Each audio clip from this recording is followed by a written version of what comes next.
Hello, I'm Michael Lehmann-Horn from EDIUS.net, and I'm here in Kobe, Japan, at the Grass Valley office where EDIUS is developed. And I have with me Alex, the product manager from EDIUS. And Alex, I have some questions for you from basically the EDIUS community about the future of EDIUS and how everything is going with the development of EDIUS 10. But before talking about EDIUS 10, I would like to know a little bit about the history of EDIUS 9, because EDIUS 9 has been introduced in 2017 at IBC, so over 2 years ago. And in the beginning, we have seen new features, especially in the area of HDR. Maybe you can tell us a little bit about those features. Yeah, so from the beginning of EDIUS 9, our focus was mainly first to provide a proper workflow for editing HDR. So it was a very new concept that started to come in, but it started to become very important together with the fact that there were a lot of new cameras supporting HDR, and also the 4K broadcast started in regions like in APAC where HDR was a requirement. So our main purpose in EDIUS 9 was to be able to first provide a proper HDR workflow. So which that meant was maintaining first the new primary color correction filter to properly be able to handle HDR sources, both HDR and SDR sources, also allowing it to be converted to one another or to any type of lot to be said, and also to be able to provide a good way to preview the HDR while you're working.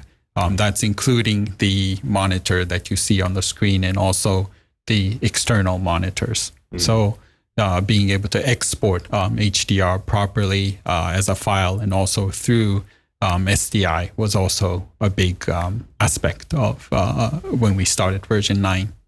I spoke to a Sony product manager recently, and he told me that every time he is showing his HDR capable cameras, he is explaining it together with EDIUS, because basically everything works with EDIUS. Even if you export the HDR film, you can play it back from the camera on a HDR monitor, or when you're editing, the monitor will get the HDR flag, so it will automatically switch in the right mode. And I think EDIUS is the only editor which supports basically any kind of HDR monitor to switch, like these professional ISO Canon monitors, or with the flag, basically any kind of monitor which accepts that, hello, I'm HDR. So that is quite impressive. Basically, I think the EDIUS community knows when you do something, then you do it properly. So maybe HDR was not so easy because it has many aspects. So during the whole life cycle of EDIUS 9, we could see was almost every version there were some new functionalities included. I also remember the scopes, which then became had the possibility to show nits, and beside that they got other functionalities, like there were some RGB parade and other possibilities, right? Yes, and also we were busy in catching up with the new cameras that came out from major manufacturers. Most of them included new functionalities surrounding HDR. So new cameras coming from Sony, Canon, Nikon. Also cameras from sort of our competitors like Blackmagic, or also other prosumer devices like GoPros and drones. They all included support for HDR. So even if you're only creating contents for SDR, it was very important that you were able to bring in these all different types of HDR sources and properly edit them. So if you wish to edit in HDR, you can, but also you can convert them correctly to SDR if that's what your target format is. Right. And you have this kind of special conversion, which is not just changing the color space, but also can automatically, in a way, correct this very bright picture into a normal picture. I think that is very useful for many users who are not really HDR grading specialists. Yeah. So that was one of the big items that we did for version 9.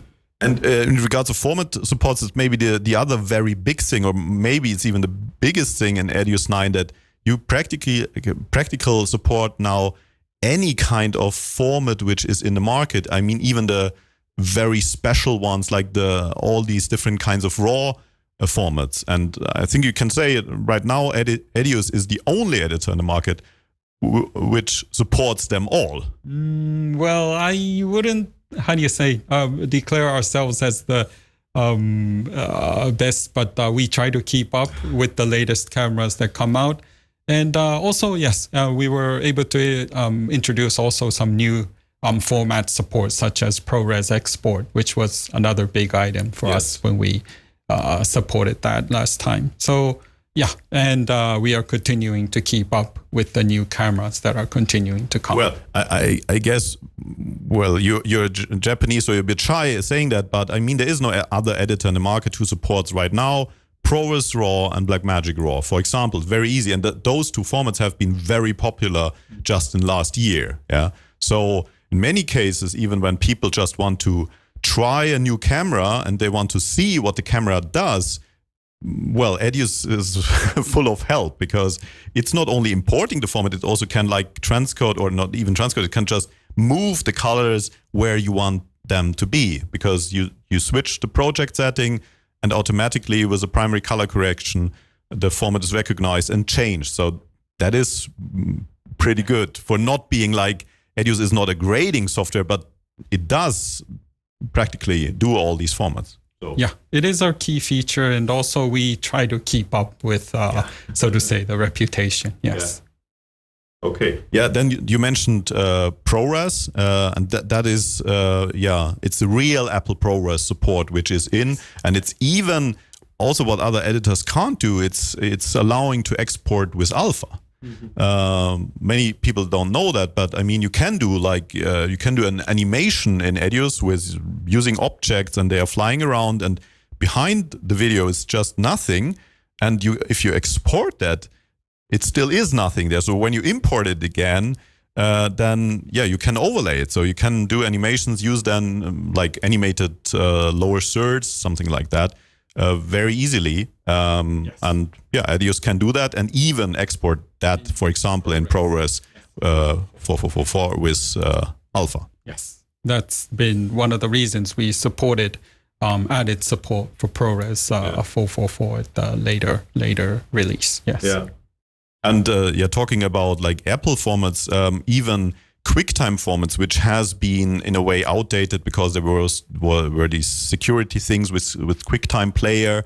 The very popular animation codec, which is also not supported in many editors, is simply natively in EDIUS now.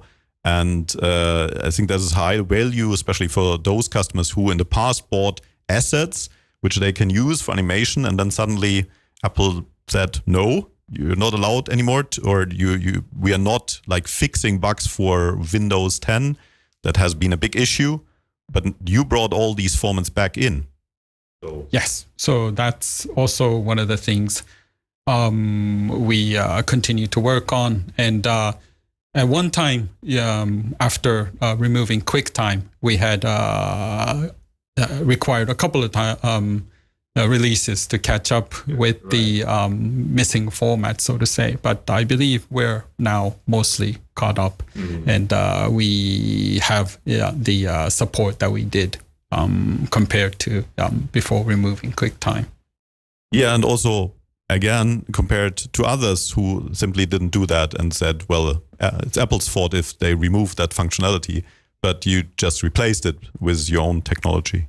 So, but beside that, I mean, we have these two big things, format support, which even, when we talk about the latest release, you just did EDIUS 9.5.2 recently, and you have added support for the latest Canon cameras like the 1DX Mark III and the C500 Mark II. And the C500 Mark II allows proxy editing or proxy recording at the same time while it records RAW. And EDIUS is now also supporting that. Yes. Yep. Proxy support has actually been a sort of a hidden available feature for EDIUS for a long time, and we supported proxy coming with like Sony or Sony XT Cam or Panasonic P2 camera. So it wasn't really, how do you say, that big of a jump for us to support it. But yeah, we're happy now that we can also say that the Canon proxies are supported too. Right. Yeah, you do it. You have been doing that for Panasonic, and I think especially support for Sony XAVC is also very good. Like you can use these cameras; they upload automatically proxy files by using FTP or LTE dongle, something like that, and the editor can start directly with the proxies. And then as soon as the footage comes in, and when I saw it for the first time, I was really amazed. The system asks, here's the high-res footage. Do you want to exchange that? And then whoop, everything becomes high-res. In other editors, you have to like copy, replace, rename, hello, this, that file. Here, it simply is working. I think that is done in a way how it should be. Well, it's also thanks to the help from the camera manufacturers themselves of giving us the correct information. Probably the Japanese guys can work proper together, right? Give us an advantage there, yes. Yeah, sometimes, I mean, we're in the Osaka Bay. On the other side of the bay, there is Panasonic, for example, so you're very close. Yes, Panasonic, and also, companies in Tokyo. We work also very closely with too. Okay. And I mean, beside those two big things, like the broadest camera support, format support, and HDR support, there were some wishes from the EDIUS community. So, for example, we reported from end users. Basically, we collected wishes, and the wish number one was audio sync for multicam, where you probably always said in the past, well, if you do multicam, you probably have a time code, and then this syncing by time code has always been in EDIUS, so it's very easy, just use the time code. But with the new cameras like DSLRs or even mobile phones, it gets tricky. So so definitely trying to sync a multicam project with those kind of, how do you say, non-professional cameras that do not have time code, that's always been sort of an important item for us. And multicam editing is a key part in EDIUS. So obviously, being able to support that kind of other ways to sync the clips has actually gone up as a priority. And also the voices that we heard from our customer base has influenced us to put it on as a priority. So we've been able to announce the support for supporting audio sync with the clips at our 9.5 release last year. Yeah, and again, it has been done in a very proper way. Yeah, you rearrange the way how to build a multicam project, and even the possibility, many people don't know that you can use different frame rates in a multicam project, or basically different codecs, different cameras, different resolutions, different color space, everything. Just sync it, and then it works together in the same timeline. And even though if you like later have another camera which you also want to attach, you can just add that. I think that is a workflow which is really much better than even people what they expected to do. So I think that sometimes you do things in a way that we can say it's really well engineered. Yeah, it's not just a function so that we can say, we have that also, but it's really, okay, you look at it and then you do it in a way that later it's absolutely stable, and it is in a way that it works as it should. So our software development team sort of, sometimes I kind of think we kind of overdo it on certain things, but we try to, when we do new things, we try to do it properly. And I hope that this feature implementation also kind of worked out well. Yeah, and there were other wishes from the community, like the support for like having the possibility to output 4K 50p via the I/O, which now is possible with different hardware which is available for the workgroup version, or smaller things like more possibilities with the markers, that they have different colors, different functions. You also allow now to sync with the markers. And when we talk about those customer wishes, there were many small things which in the version 9 were fixed. We are always collecting customers' wishes, and often it's just small things, and you can, with the next release, you always fulfill like a handful of small things which are then included. But there have been in the past also wishes for like more bigger things where maybe a different kind of structure is needed, and that is something where everybody understands that cannot be done with a 9.53. There you need a little bit more. So now we are talking about basically 10, and we can do that, as you said. Well, we are starting now development for the next version, and everybody who is buying EDIUS 9 now, and that started at IBC, so in September 2019, everybody who's buying EDIUS 9 after that time will get the next version. We simply say it's version 10 because after 9 it's 10. So what can EDIUS 9 users and all others expect from EDIUS 10? Yeah, so first we have to apologize that this is taking such a long time. As you mentioned, it's been about 3 years since the last release, and cycle-wise, it's about a time we need to release the next version. But yes, like as you said, there are a lot of, fundamental things that we need to change to move on. And I think we all kind of agreed upon that that's something that it's required to do. So it's been about 20 years since we first started thinking about EDIUS, and we released the first version at around 2002, 2003. Yeah. So it's come around to the time that we needed to sort of look into or the deeper areas of EDIUS to sort of rethink a lot of things, and which actually will end up allowing us to support many of the sort of the big requests that we have from our customers, and that we haven't been able to do yet before. So that's being worked on right now, and hopefully within this year we'll be able to release a new version that will have these fundamental changes. Well, I'm sure if you plan it, then usually you do it. I know you have to be vague because EDIUS 10 is not even announced yet. So we are still in an area, and you just like 2 weeks ago have released another EDIUS 9 update with like quite many features, even for some customers, very important features. But still, when we talk about structural things, I mean, what aspect can that mean to? So basically, the key area is that EDIUS was originally designed to be a standalone software, so to say. So back in the days where computers were, a single item where it's not widely connected to the web, or especially when you're editing, you're working inside a sort of a concluded environment, where a single environment not connected to the outside. Where now, during the 20 years, the connection capabilities expanded. We have more things that we can do.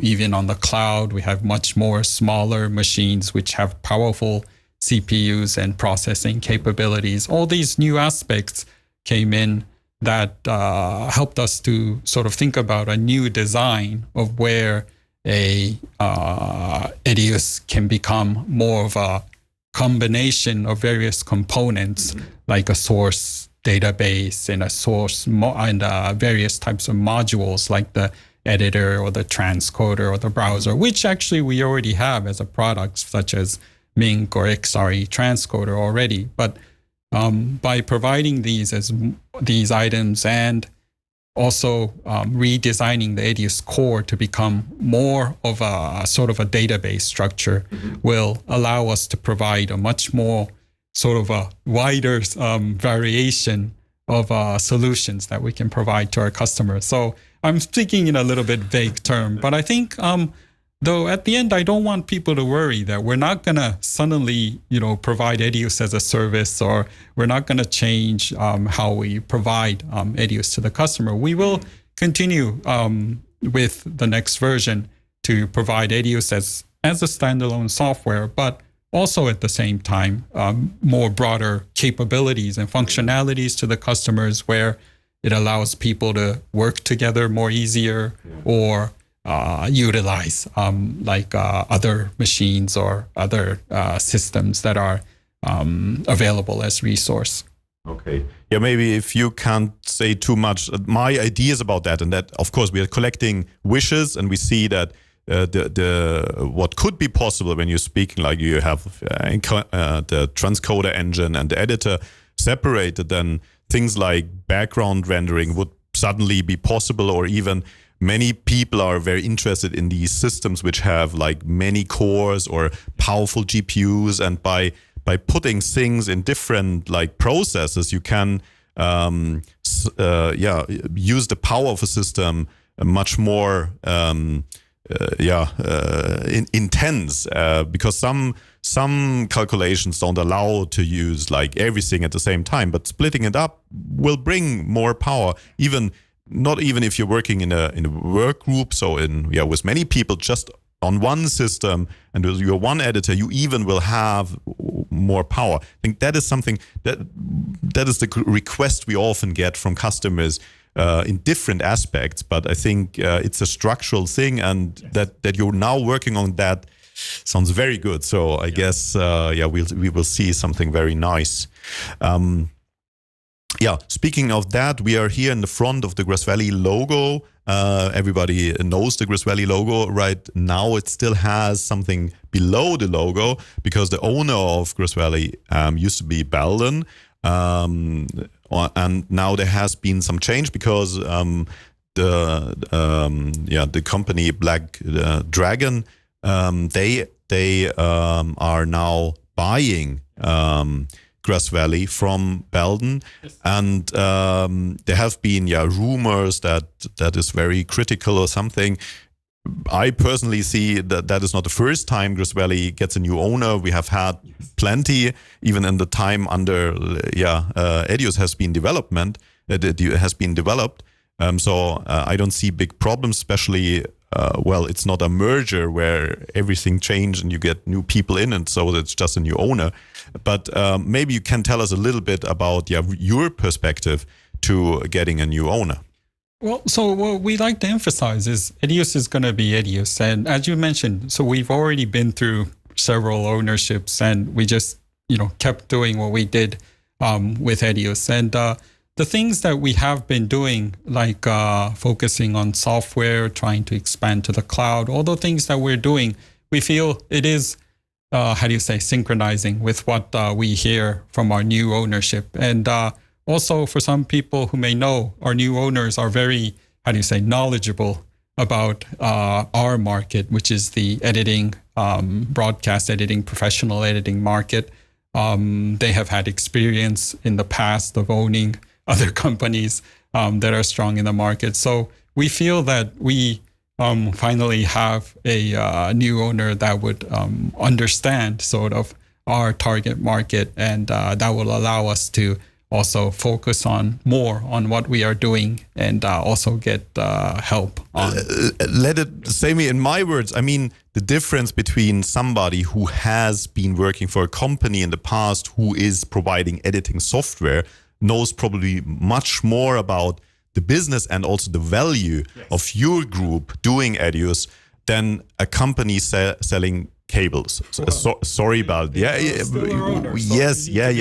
but I mean, with all respect, and also it's not that Belden didn't earn good money with Grass Valley. It's just a completely different business, and it took them some time to understand. Okay, maybe we are not the best match with this kind of business, because it's a completely different business, and that's why they are selling Grass Valley. So may I sum up this? Your perspective is a very positive. Yes, of course. We're always positive, so to say.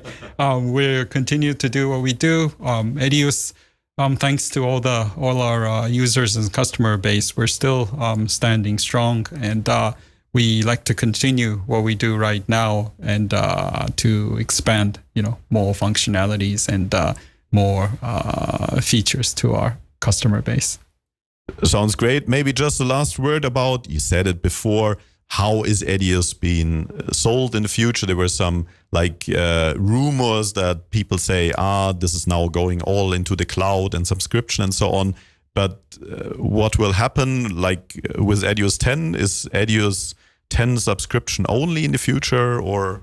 No. So as I mentioned, we will keep the current method of how we're providing our products. And so you buy it, you keep it, right? We will keep that structure. We will probably provide more different options on how to purchase or how to use our products, which includes maybe usage in the cloud, or maybe sort of what you already provide since 3 or even 4 years. Right? Yes. So. And we already provide EDIUS licenses in very flexible ways to various customers, types of customers, if they're a big broadcast station group, or if they have a large facility with many clients. We provide different types of licensing formats and how to purchase EDIUS. So we will continue to be flexible, but our key mainstream will be selling, as a product that you can own and continue to use. Yeah. Okay. Thank you very much. Thank you very much, Alex, for this interview and also the perspective, which is a very positive one. I also want to mention at this time again, the EDIUS 9 Plus promotion is still running. It continues to run, basically, I guess, until EDIUS 10 will be released. So if you buy EDIUS 9 now, you will also be able to use EDIUS 10 at no additional price, and you will get all future EDIUS 10 upgrades as it has been in the past with EDIUS 7, 8, 9. The same, so when there will be 10.1, 10.2, you will get these additional features. But I understand this time we will have maybe an even stronger start with the new version, because there's something great going to happen inside, which allows to do more things for everybody. So thank you very much. And a good time developing EDIUS 10.